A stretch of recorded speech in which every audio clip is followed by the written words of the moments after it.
what will be the straw that breaks the camel's back between the federal government and organized labor as the latter seeks an agreement to their demands, which includes the minimum wage and solutions over the hardship endured by Nigerians occasioned by the removal of fuel subsidy?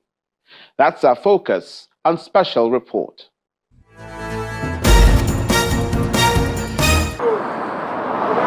Many car owners and commercial vehicle operators raced to petrol stations across the country over the news of a hike in price of petroleum motor spirit, PMS.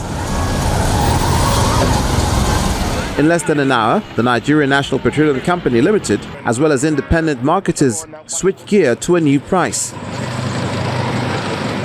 While reacting to the sudden hike in price, the Chief Executive Officer of the NNPCL, Mele Kyari, attributes the increase in petrol pump price from 514 naira to 617 naira per litre to market forces. Market forces have started to play. People have started having confidence in the market, and the private sector people are now importing products. But there's no way they can recover their costs if they cannot take market reflective costs. First two meetings we had. In his response, the president of the Nigeria Labour Congress, Joe Ajero, frowns at the situation. He says coming days will determine the next line of action.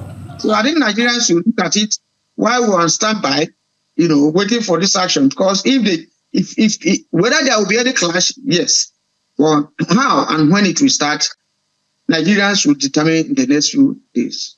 Mr. Ajero adds that the plan by the federal government to distribute 500 billion naira as palliatives to Nigerians and government officials to cushion the effects of the removal of fuel subsidy is a way to inflict more hardship on the people. But the 8,000 is rejected, the 12 million Nigerians rejected, the statistics, how they got the people, and who are the people, is rejected.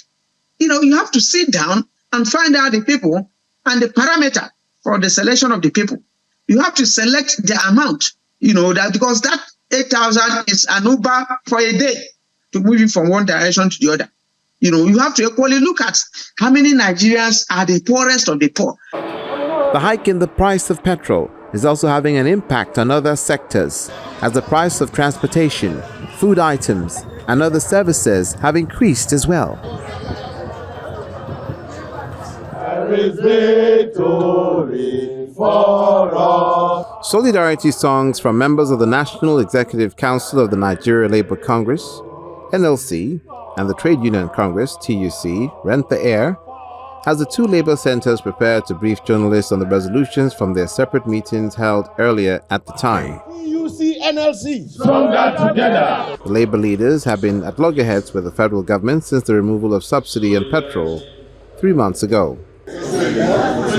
Aside from holding meetings with the Minister of Labour and other representatives of the federal government, the NLC and the TUC also staged a nationwide protest in August with 10 demands, which include immediate reversal of the current pump price of petrol, payment of salary arrears for university lecturers, wage awards for civil servants, renegotiation of the minimum wage, fixing of the refineries, amongst others. At the joint news conference, the labor leaders accused the government of deliberately ignoring their demands and therefore declared an indefinite nationwide strike. The government has totally abdicated this responsibility and has shown gross unwillingness to act, abandoning Nigerian people and workers to excruciating poverty and affliction. The federal government has therefore not met in any substantial way the demands of the Nigerian workers and the people as previously canvassed in our mutually agreed roadmap. The NLC and TUC neck in section resolved as follows. 1. To embark on an indefinite and total shutdown of the nation beginning on 0 hours, Tuesday, the 3rd day of October 2023. 3. To direct all workers in Nigeria to withdraw their services from their respective workplaces commencing from the 3rd of October 2023. On Monday, September the 25th, the Minister of Labour had appealed to the Workers' Union not to embark on the strike. The statement signed by the Director of Press and Public Relations reads in part, "The processes leading to the fulfillment of the other requests of the NLC, especially the wage award, are on course and will be concluded soon. The minister called on the NLC not to embark on their planned strike.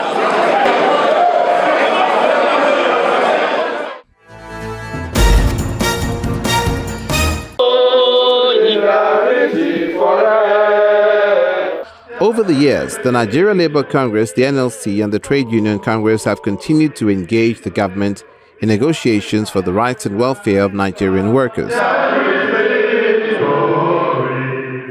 Apart from the negotiations, the NLC and the TUC have also led national protests against some policies of government which they consider to be anti-people. Some of these engagements and protests have forced the government and, in some cases, other employers of labor to change policies and accede to the demands of the workers. For instance, some of the strikes, protests, and negotiations by the NLC and TUC in 2018 led to the signing of a 30,000 naira minimum wage in 2019. A nationwide protest by the organized labor and their civil society allies against the federal government in 2012 also forced the government to shelve its plans to remove fuel subsidy. Without a doubt, an organized labor movement is a force that should not be ignored. Unions are formed by the workers, essentially to protect their economic right and for them to have also a good bargain with their employers. The best way is to build stronger unions, because only stronger unions can protect the interests of the workers, and they need to speak with unity. However, the coercive powers of the labor movement in Nigeria has often been threatened by forces within and outside it. No two individuals are the same. Whereas there are genuine labor leaders that come into the movement to lead struggles and represent workers' interests. You will also find those that basically do not understand the tenets and the rudiments of trade union, and they can be used at every point in time. Some employers do undermine unions, and in some cases they try to bring about division in the unions. It's a fact.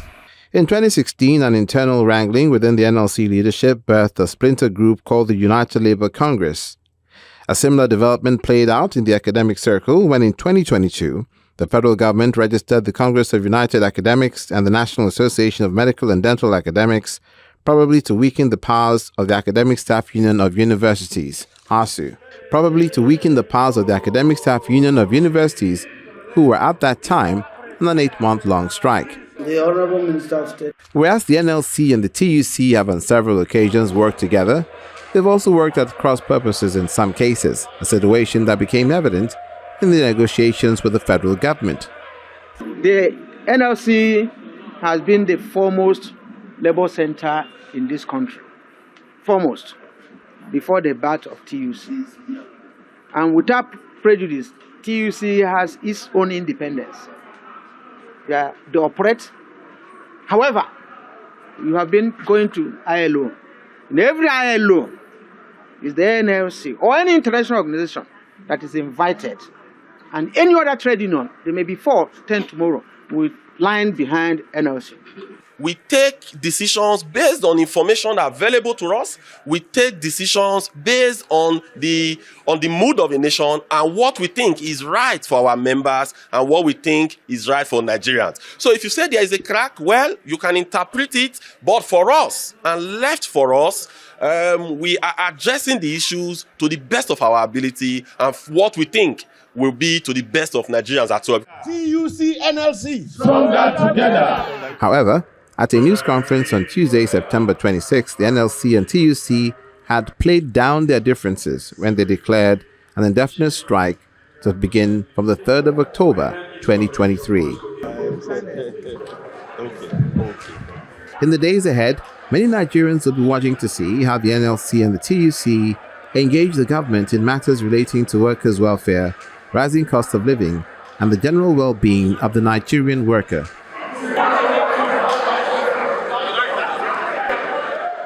Meanwhile, the Honorable Speaker of the House of Representatives, Abbas Tajuddin, had urged organized labor to shelve the planned strike, promising that the House would intervene in the dispute between labor and the federal government. He further appealed to the labor unions to consider the actions taken by the government to address the economic situation in the country. The Tenth House had assured Nigerians there would be interfacing between the organized labor and the government to quickly work out a realistic new national minimum wage. It is in our considered opinion that embarking on a nationwide strike at this point will only aggravate an already bad situation. I therefore urge the leadership of labor unions to give us the benefit of doubt and suspend any planned strike action while we engage the executive. And while the initial protests had continued, the Nigeria Labour Congress Cross River State joined their counterparts following the removal of fuel subsidy by the federal government.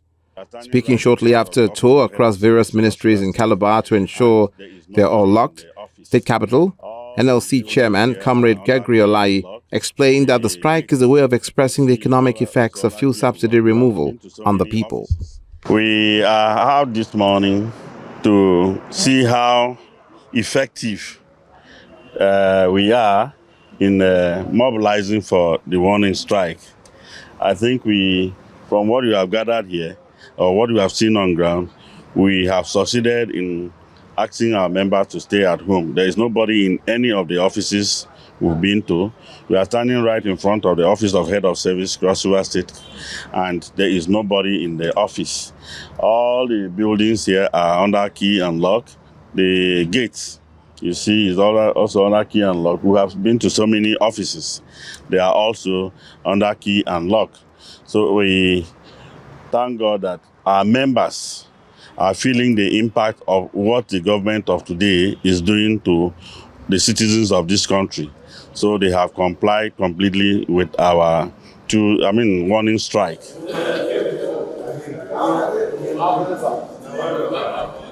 However, the Nigeria Labour Congress and the Trade Union Congress called off the nationwide strike planned to begin on October the 3rd.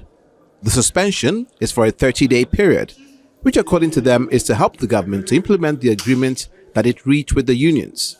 According to the agreement reached in a memorandum of understanding between the parties, the government is expected to implement the payment of wage award of 35,000 naira monthly for all federal government workers pending when a new minimum wage is signed into law, the fast-tracking of the provision of compressed natural gas CNG buses to ease public transportation difficulties, provision of tax incentive measures for private enterprises, VAT waiver on diesel for the next 6 months from October 2023, and the beginning of payments of 25,000 naira per month to 15 million households, including vulnerable pensioners, for a 3-month period from October to December 2023. Some of these agreements were based on measures announced by President Bola Tinubu in the broadcast to commemorate Nigeria's 63rd Independence Day to address the hardship of the removal of petrol subsidy. The federal government had convened an emergency meeting on October the 1st to engage the labor unions to stop the planned strike. We have looked at almost all the issues, all the promissory notes, from the government, and we looked at how to translate them to reality, and to be workable. And then we're going to take those promises to our organs. Of course, these people here cannot just wake up and review and call off action. So, like he said, we're hopeful that our organs will have a look at them and give us a fresh mandate on what next to do. So, we have reached certain agreements that inure to the benefit of the Nigerian worker. Agreements on wage bill, agreements on committees on salary increment, agreement on the CN buses, agreement on several other things, I believe, both TUC, Labour and government side. We expect that Labour will call a meeting of their various branches and executive tomorrow to present the agreements that have been reached. And we pray and we believe and we hope that the strike will be called off on Tuesday. About the issue of low income workers only falling into the category of the wage bill. And they spotted that, and that has we did communicate with Mr. President, and he quickly did say and agree that all categories of workers will be given the wage bill. There's nothing like low income, mid income, or high income.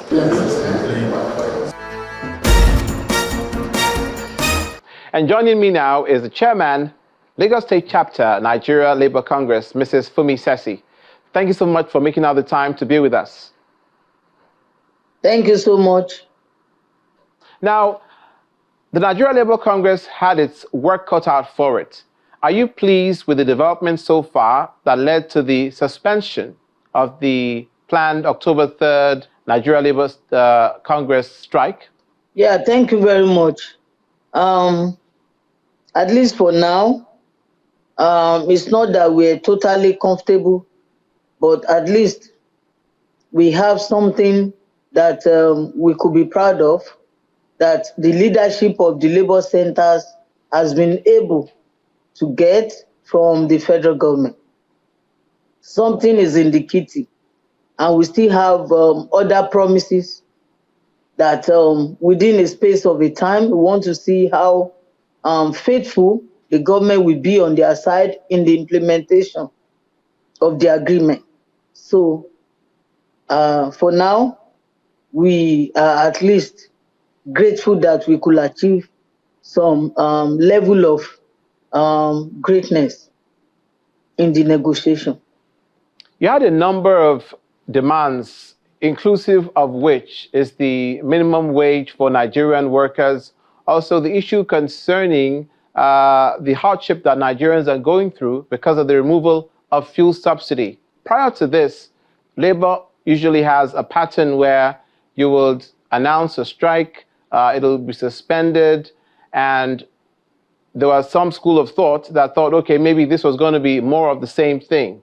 Do you think at the end of the day, your demands will be met even after the 30-day window has expired?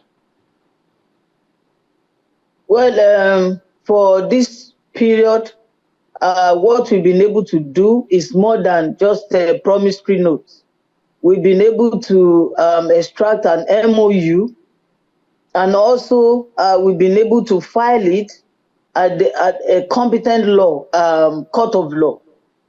So on the either side, whoever fails to be faithful to their own part of the agreement, we definitely, be taken to the court of law.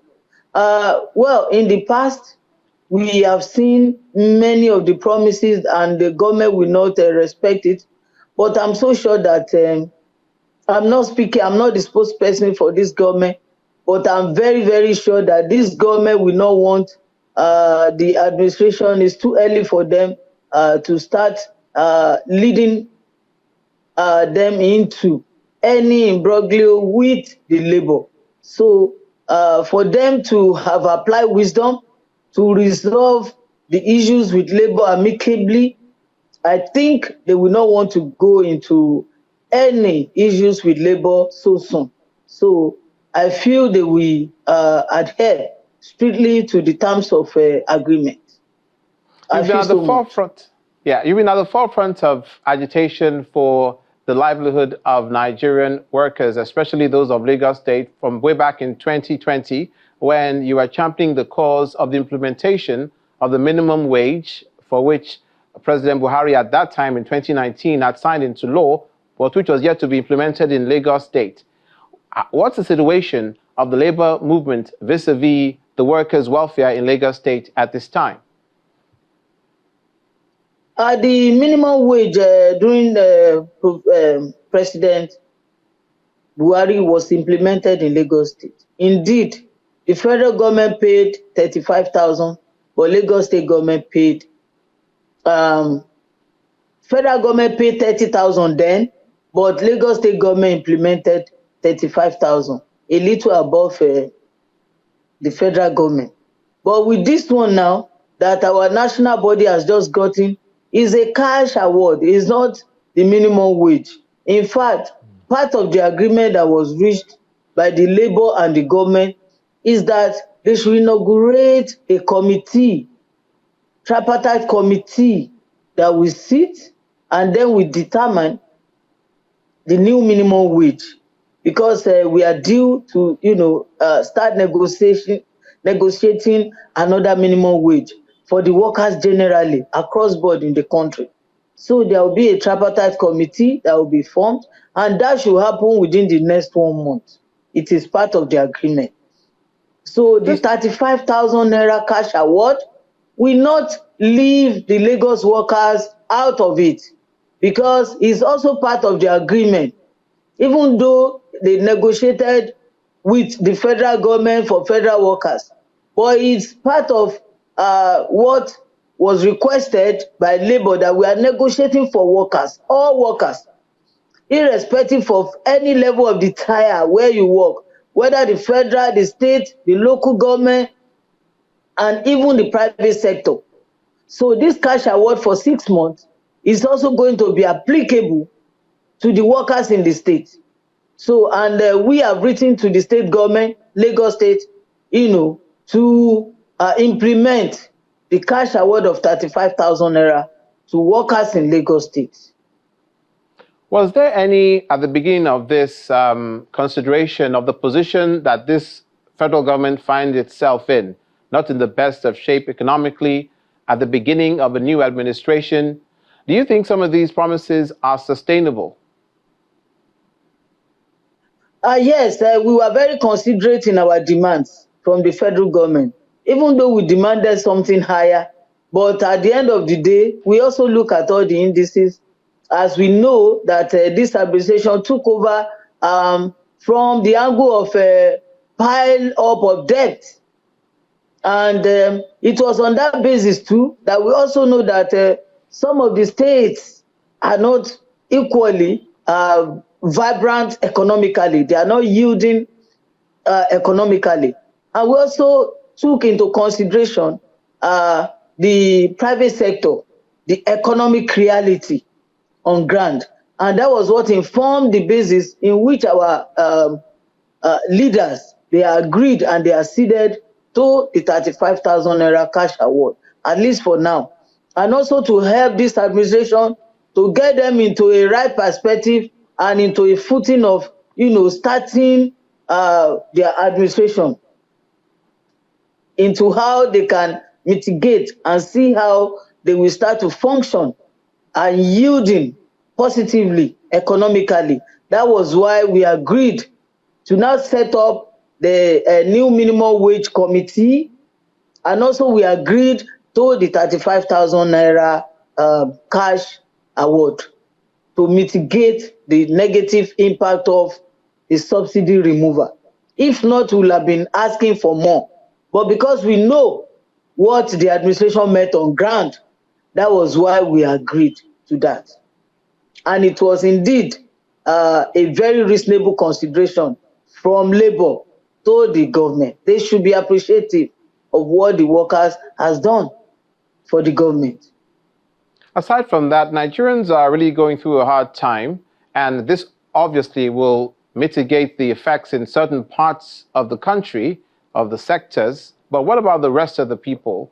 What about people who are entrepreneurs? What about the cost of living that has gone through the roof? What about, as your people have mentioned, on the national level, cutting down the cost of governance? Yeah, Labour was also very considerate for the general populace.